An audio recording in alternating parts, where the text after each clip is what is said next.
করলে মধু খেয়ে গরু কিনতে হবে মদি খেয়ে বেচা কেনার কি অবস্থা?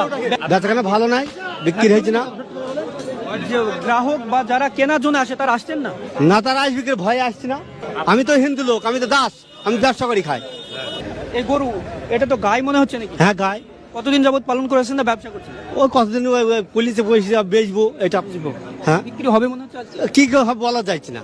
কিন্তু একদম কেনা বেচা নেই, সেটাই বলবো। কেনা বেচা নাই, ভয় কেউ কিনছে না। আপনার নাম? সনাতন দাস। বেচা কেনার কি অবস্থা? খুব খারাপ।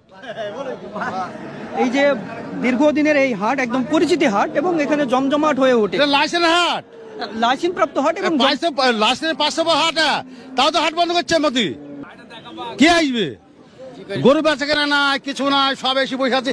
যে 5-10টা 20টা গরু এসছে, সব তো বসে আছি করলি, তাহলে কে আসবে বলো?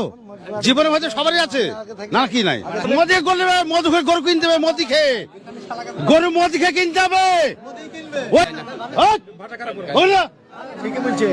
মোদি গরু কিনে গরু কিনবে, গরু চাষিকে টাকা দিতে হবে, চাষিকে টাকা দিতে হবে। কে রে ও? চাষিকে টাকা দিতে হবে। মোদি গরু থামেন না, না, মোদিকে গরু কিনতে হবে। গরু কিনে চাষিকে আমরা এই গরু বেচি খাই। হ্যাঁ, গরু বেচি, চাষ করি গরুর, আমরা গরু বেচি খাই। আজ যে মোদি যে এই ব্যাপারটা করছে, এই ব্যাপারটা ঠিক না।